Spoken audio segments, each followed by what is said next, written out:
ልታሰብቺ ነው ኤቢ ምን እያደረግሽ ነው? ቆይ ህፃን መሆንሽ ነው? ለምን አትረጋጊ? አልፈልግም በቃ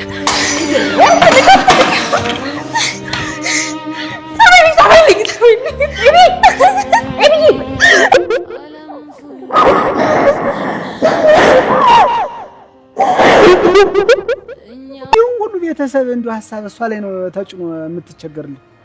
እንደው እሷን ነገር ስቶ ታሳዝናለች። ምን ሆነች ከዚህ እንደው መረጋጋት አቅቷታል። በዛ ላይ ደግሞ በግ የመሰለ ልጅ ይመጣል። ኤቢ እንዳትከሳት ያደረገው አባዬ ነው። አንድ ቀን እዚህ ቤት መታን ነበር። የዛን ጊዜ ነው ነግረው ሄደችው። አሁን እንደዛ ነው የሚሆነው። ኤቢ ከከሰሰችኝ የዳጣ እናት መሆኔን እናገራለሁ ብለው ነው የሚሆነው። በቃ የሚጠበቅ ነበር። ስለዚህ መድኃኒት እሷ ጋር ከሄደች ልትነግራት ትችላለች። አባዬ መድኃኒትን በጥፊ ልውልካት አይደል አባዬ? እኔ እኮ ኮራባለሁ አባዬ። አስብኩት ደግሞ እኔን ነክታኝ ቢሆን በቃ ትገላት ነበር አይደል አባዬ?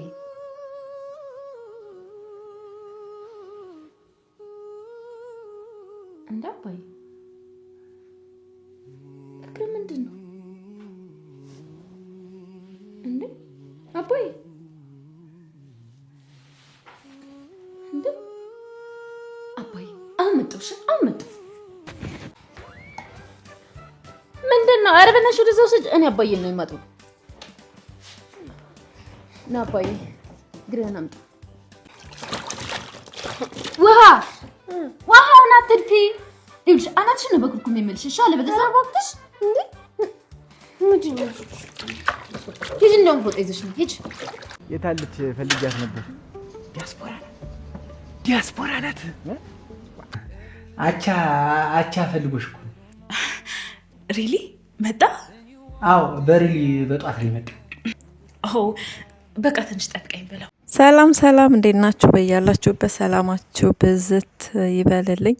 የቀለጠው መንደር ወይስ የቀለጠው ቤት ምንድነው የሚባለው? የና አቶ ደረጀ ቤት እንግዲህ መድኃኒት መታለች። ቤቱን ብጥብጥብጥ ምስ ቁልት ያደረገችዋ ልጅ መታ አሁንም ቤቱን ምስ ቁልት ያደረገችው ነው። ስለዚህ ኤቢ ደግሞ እናት አባቴ ቤቱ ውጭ ማውጣት አለብሽ ያለቻት ነው።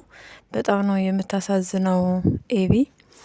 በጣም በዚህ ሰዓት በጭራሽ ባይሆን ደስ ይል ነበር። አንደኛ ነገር ልታገባ ቀለበትም ለማሰር ዝግጅት እያደረገች ነው።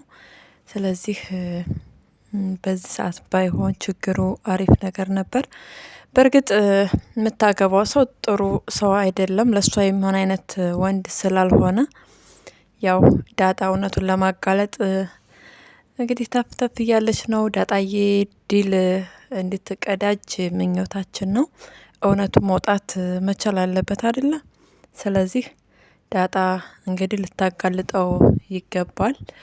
ዞሮ እውነቱ መውጣቱ የማይቀር ነገር ነው። ምጥን ጋ እንዲደውል አድርገዋል። ምጥን ስትደውል በእርግጠኛነት ሊነቃና ሊጠረጥር ይችላል። ነገር ግን ቴክስቱን ቢያንስ ሲጽፍላት ፎቶ ሲልክላት ያለውን ነገር በሌላ ስልኳ ላይ ፎቶ ብታነሳው አሪፍ ነበረ። ምክንያቱም ልጁ በጣም ተንኮለኛ ስለሆነ ስክሪንሻት እንዳታደርግ ፎሎወርድ እንዳታደርገው ሁሉ ነው ዝግትግት ያደረገው። ስለዚህ ይሄ ነገር ደግሞ በጣም አደገኛ ነው ልጁ ማለት ነው። በዚህ ልክ ካሰበ በቃ በጣም እውነትም በዚህ ስራና በዚህ ሙያ ላይ ተክኖበታል ማለት ነው። እንግዲህ ምንም ማድረግ አይቻልም። ድሉ ለዳጣ እንዲሆን ምኞታችን ነው። አሁንም ደውሎ ያው ካስመሰለ ምጥንን ለመምከር ምናምን እንደዛ አይነት ነገር ከሞከረ ልታምነው ትችላለች ኤቢ። ስለዚህ አሁንም ዳጣ ጋር መልሳ እንዳትጣላ እንፈራለን። እንግዲህ ኤቢዬ ምጥን ስትነግራት ካልተረዳች ያለው ነገር ካልገባት በቃ እውነትም አይኗ ታውሯል ማለት ነው። ኤቢ እንግዲህ ብልህና አስተዋይ ሰው ነች። አርጁን ደግሞ በተቃራኒ በጣም ምስኪን በጣም ጭምት የሆነ ሰው ሆኗል። ያሳዝናል። ፍቅር ጅል ያደርጋል አይደለ? እንግዲህ ገዛኸኝ እያገዘው ነው ያለው ገዜ ለአርጁ ቃዴስን መጀመሪያ ላይ እንዳየው ነው የወደደው። ያው ቃዴስ ብልጥ አይደለ? ሁሉም ሰው ጋር መግባባት ምናምን ይፈልጋል። ሱሱን ነገር ስላየ እንዴት ሰውን ዝቅ ብሎ በዚህ ልክ ያከብራል ብሎ በጣም ነበረ የወደደው። ነገር ግን መጨረሻ ላይ ያው ያለውን ነገር እያየ ሲመጣ ይሄ በቃ እንደው በግ የሆነ ልጅ ምናምን እንደዛ ማለት ጀምሯል። በጣም የሚገርም ነው። መጀመሪያ አካባቢ እንዴት ነው እንደዚህ አይነት ሰው ምናምን ነገር በጣም ትህትናው የሚገርም እኮ ነው እያለ ወዶት ነበር። አሁን ግን በተቃራኒ ባይመጣበት ራሱ ደስ ይለዋል። ጥልት ነው ያደረገው። እንግዲህ ሰውን ወዳው ሳይሆን መውደድ ያለብን አገናዝበን አይተን መሆን መቻል አለበት። ለዛም መጀመሪያ አካባቢ ተወደው ነበር አይደለ? ተወደው ነበር። መጨረሻ ግን ተመልከቱ የመረጠችው አቻን ነው። አቻን በመምረጧ ርር ቅጥል እያለች ትገኛለች አሁን። ምክንያቱም ገዜን ደግሞ ከመድኃኒት ጋር ማየት አትፈልግም። እሷ ጋር ገባ እኮ ከክላሷ። እሷ እኮ ትፈልገዋለች። እሷ ጋር በቃ ከቆየ ሄዳለሁ ምናምን ትላለች። ለዛ የምን ሆነሻል? እንዴት ነው ነገሩ? አንሶላ ቢጋፈፍ አንሶላቸው ወርቆ ልታነሽ ነው እንዴ? ስለዚህ አንቺ አቻን መርጠሻል። አርፈሽ ስራሽን ብትሰሪ አሪፍ ነው። አብራ ስላየቻቸው እንግዲህ እቃውን ጓጓጓ ዱዱዱዱ ስታደርግ ነበረ። እንዴት ነው በሀገራችን ፈረስ ገባ ምናምን ይባላል አይደል? ይገርማል። ልክ እንደዛ ሁሉ እሷም እቃውን ጉጉጉጉ እያደረገችው ትገኛለች። ምንም ማድረግ አይቻለው። እንግዲህ መቻል ነው። ቻዩ መጀመሪያውኑ ነው ያጠፋሽው። መምረጥ የነበረብሽ ሰው ቢኖር አቻን ሳይሆን ገዜን ነበረ። ከዚህ በኋላ ምንም ሊረዳሽና ሊያግዝሽ አይችልም። ይደበርብሻል። ብታገቢው እንኳን ራሱ ሊያከብርሽ አይችልም። ገዜ በጣም ይመቸው። የእውነት በጣም ነው እየሰራላቸው ያለው። እንግዲህ መድኃኒት ደግሞ እየገተተች በግድ ተመልከቱት። እየገተተች አረ ምናምን ነገር ብሎ በቃ ቢግደረደር እንኳ ራሱ አስባችሁታል። እሷ ጎትታ ወስደዋለች። ለዛ ደግሞ ቅጥልጥል ያለች ነው። ለመቃጠል አልቻለችም። እንዴት ነው አቻሜለ ኮስተር ቆፍጠን አትልም እንዴ? እንዴት አንዲት ሴት ጎትታ ስትወስድ ዝም ትላለህ? ይሄ በጣም የሚያሳፍር ነገር ነው። ስለዚህ በቃ እንተኛ ብትለው ራሱ መተኛቱ የማይቀር ነገር ነው። ስልክ ስደውልልህ አታነሳም ብለዋለች። ስልክ ለምንድን ነው የማታነሳው? ሸጋዩዋ ወርቄዋ እያልክ እንደምታወራት ለዛን እንግዲህ መድኃኒትንም ማውራት መቻል አለብህ። ገዜ ግን የእውነት በጣም ይመቸው። በቃ እዛም ብሎ ነገሮቹን በቃ በጣም የሚያመቻችበት መንገድ፣ ከዛ ደግሞ ለዛ የሚያቃጥረው ነገር ለዛ እንዲታይ የሚያደርግበት ምናምን መንገድ አለማድነቅ አይቻልም። አሁን ላይ በጣም እየተደሰተ ነው። በቀደም እያለቀሰ ነበር። አሁን ደግሞ ተቃራኒ ደስተኛ ነው። አቶ ደረጀ እንግዲህ ኤቢን ስትመታት ሜዲን ሞቅ ያለ ጥፊ ሰጥቷታል። በቀደም ማርቲ ሞቅ ያለ ጥፊ ሰጥታታለች። አሁን ደግሞ ደሬ ሞቅ ያለ ጥፊ ሰጥቷታል። ዳጣም እኔን ነክተህ ቢሆን ኖሮ ትገላት ነበረ እያለች ነው። ዳጣ በጣም ደስ የምትል በአባቷ በእናቷ የምትወደድ ልጅ ነች። በእርግጥ በቤተሰቡ የማይወደድ ልጅ አለ ማለት አይደለም። አባቷ እንግዲህ በሷ በጣም ደስተኛ ነው። በጣም ነው የሚወዳት። ኤቢ በባለፈው የነገረችውን ነገር ሰምቷል፣ ያውቃል። ነገር ግን ደግሞ ዳጣ ውሃ ጠብሼ የበላውን ትለው የለ። ስለዚህ ከዛ አንጻር በጣም ነው የሚረዳት። ኤቢ በተረዳችበት መንገድ ወይም የነገረችውን ነገር አይደለም የሚያምነው። እንደዛም ካደረገች እየፈተሸችው እንደሆነ እሱን ነገር ያስባል፣ ይረዳል። ዳጣ ጥሩ ነገር ነው ያደረገችው። ነገር ግን እሱ ቀጥሮ ኤቢን ለኤቢ ተናግሮ እንዲጣሉ አድርጓል። አሁን ላይ መልካም መዋረድ እንደሆነለት እንመኛለን።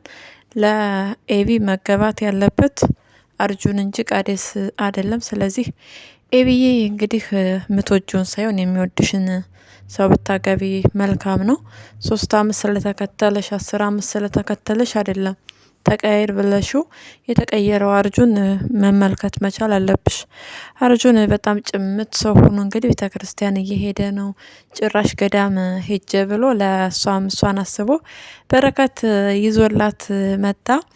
ከዛ ከተደባዳቢነቱ ከዱርዬነቱ ክሪሽናንን ከምትለዋ ነገር ወጥቶ አሁን ላይ ሰው ሆኗል። በቃ ሰው የሆነ ሰው የለም። በቃ አንድ ሰው ወደ ቤተ ክርስቲያን ወደ ገዳም መሄድ ከጀመረ በጣም ተቀይሯል፣ በጣም ተለውጧል ማለት አይደለም። እንግዲህ ቃዴስን ከዚህ በኋላ ልትወደው ትችላለች የሚል ግምት የለንም። ነገር ግን አርጁንን እንዳትወደው የሚያደርጋት ነገር ኤቢ ምንድን ነው? የድሃ ልጅ ስለሆነ ነው ወይ? ስራ ስለማይሰራ ነው ወይ? በቃ ምንድን ነው የሚለውን ነገር ያው እስኪ ኮሜንት ላይ እናንተ አስቀምጡ። ሰው ሰው ነው፣ ሰው በሰውነቱ ነው መከበር ያለበት አይደለ? ምላሱን አስረዝሞ ቢቅለሰለስ ትሁት ለመምሰል ቢሞክር ምናምን ተገቢ ነገር ነው ብዬ አላምንም። ቆንጆ ሊሆን ይችላል፣ ሀብታም ሊሆን ይችላል፣ ግን ደግሞ ለትዳር እንደዛ አይነት ሰዎች ይሆናሉ ማለት አይደለም። አርጁን መልካም እድል እንዲሆንልህ እንመኛለን። የታገሰ ፍሬዋን ይበላል እንደሚባለው ታጋሽ ሰው መሆን መቻል አለብህ። አሁንም ቢሆን አርጁንዬ አይዞህ፣ በርታ፣ አይክፋህ። እንድትከፋብን አንፈልግም። ስለተቀየርክ ሁላችንም በጣም ደስ ብሎናል። ስለዚህ ከዚህ በኋላ ከዚህም የበለጠ ተቀይረህ እንደምናይህ ሙሉ እምነት አለን። ማርቲ ደግሞ አቶ ዳሬን እንግዲህ አሜሪካ ልሄድ ነው እኔ ፊትህን እንደዚህ ለማየት ፈራለሁ ብዬ አንድም ቀን አስቤ አላቅም እያለች ነው። በጣም የሰበሩንን ሰዎች በቃ የሆነ ልክ እኛ እንደበደልናቸው አይነት ስሜት እስኪሰማን ድረስ ለማየት በጣም ነው የምንፈራው። በጣም ይከብዳል። ለማየት ራሱ ይቀፋል አይደለ? እነሱ በድለውን ነገር ግን ልክ በቃ እኛ የሆነ የሚያሳፍር ነገር እንደሰራን አይነት ስሜት እስኪሰማን ድረስ ለማየት እስከማንችል አጋጣሚው ይፈጠራል። እንግዲህ ማርቲ በጣም ነው የምታሳዝነው። ውስጧ እየደማ እየጨሰ እህቷ ሜዲ መታ አሁን ላይ ደግሞ ቅቤ የምትቀባ መስላ እንግዲህ በሌላ በኩልም ባሏን ልጆቿን ቤቷን ያቆሸሸች ትገኛለች። ያው ኤቢ ስላለች ኤቢ የአባቷ መከታ ኤቢ አባቷን ማንም ሰው እንዲሰድብበት እንዲናገርባት አትፈልግም። እናቷን ታረቂ ካልታረቅሽ ብላ ስቅስቅ ብላ እያለቀሰች እንግዲህ አቶ ደረጀም ተሸሽጎ እያዳመጠ ነበረ። እሱም እንደዛ ስትሆን ሲያያት ልጁ ልቡ እየደማ ነው ያለው። በጣም ከህመሙ ላይ ህመም ነው እየተጨመረ ያለው። መድኃኒት እንግዲህ አልታመምክም አውቀህ ነው። የዳጣ እናትንም ማን እንደሆነች ፈልጌ አመጣለሁ እያለች እያስፈራራች ነው። ስለዚህ መድኃኒት ከቆየች የዳጣንን ጉድ ማውጣቷ አይቀርም። ነገር ግን የዳጣን ነገር ወጣ አልወጣ ምንም ጥቅም የለውም ለደረጀ። ለማርታ ግን ሁለተኛ ሞት ነው። መቋቋም እስኪያቅታት ድረስ ሁለተኛ በቃ እንድትሞት ነው የሚያደርጋት። አንደኛ ነገር ማርቲ እንዴት 20 ምናምን አመት በቃ አላቀውም እያለች እያሰበች ነው ያለችው። ስለዚህ የልጇ የኤቢ እኩያ ልጅ እንዳለችው ደግሞ ብታውቅ አስቡት።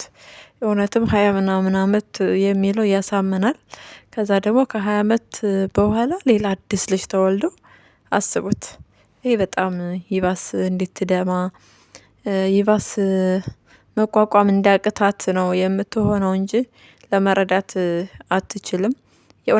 እውነታውን ብታውቅ ብትረዳ ግን አሪፍ ነገር ነው። ቢያንስ ህመሟ ሊቀንስላት ይችላል።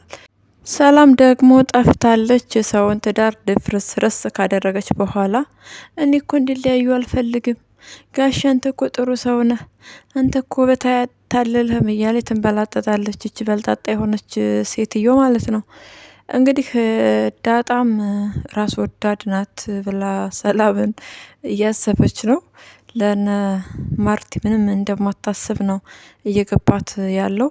ናታን ደግሞ ሰላም ማርታን ትወዳታለች፣ ማየን ትወዳታለች። ያው ጊዜውም ነገሮችም ነው እንደዛ እንድትሆን ያደረጋት። አትፍረጅባት እያለ ደግሞ ለማጽናናት እየሞከረ ነው። በጣም ደስ ይላል ያላቸው ፍቅር። በቃ የሚደጋገፉት ነገር አሪፍ ነው። እንዲሁም ቀለበት እናስራለን ብለዋል። ዳጣ ትግሏ ለኤቢ በቃ እንዳትሸወድ ማይሆን ነገር ውስጥ እንዳትገባ ነው እየታገለች ያለችው። የእነሱ ቀለበት ከታሰረ እኛም በዛው እንሰር እያለውም ትንሽ ሙዳቸውን ለማራመድ ችለዋል። አሁን ላይ ሲጀመር ሲጀመር ቀለበት የሚያስቡበት ጊዜ የሚደረግበት ሰዓት አይደለም። ኤቢም ብትሆን አትፈልግም። ዳጣና ናታንም ቢሆን አሁን ላይ እንደዛ ማድረግ አይፈልጉም። ነገር ግን ያው ቀጣዩን እያሰቡ ቀጣዩን በጉጉት ስለሚጠብቁ ለዛ ነው አሁን ላይ ቀለበት ብለው የሚያወሩት። ነገር ግን ሁሉም ነገር ሰላም ሲሆን ማርቲም አሜሪካ ሄዳ ስትመጣ ብቻ እንደ አጠቃላይ ነገሮቹ ትንሽ ውል ሲይዙና ትንሽ ሲረጋጉ ቤቱ ሰላም ሲሆን ቀለበት መደረጉ የማይቀር ነገር ነው። ነገር ግን ሰላም እኔ ካላከበርክ ያፈቀርካት ልጅ የኔ ልጅ ናት ምናምን ብላ የምትንበላጠጠው ነገር ተገቢና አስፈላጊ አይደለም። በልጇ ህይወት ላይ ብዙም የማዘዝና የመወሰን መብት የላትም። ስለዚህ ሰላምዬ ከዚህ አስተሳሰብሽ ብትወጪ መልካም ነው። ለዛሬ ያዝንላችሁ ቪዲዮ ይህንን ይመስላል። በሌላ ቪዲዮ እስክንገናኝ መልካም ጊዜ እንዲሆንላችሁ ተመኘን። ባይ ባይ።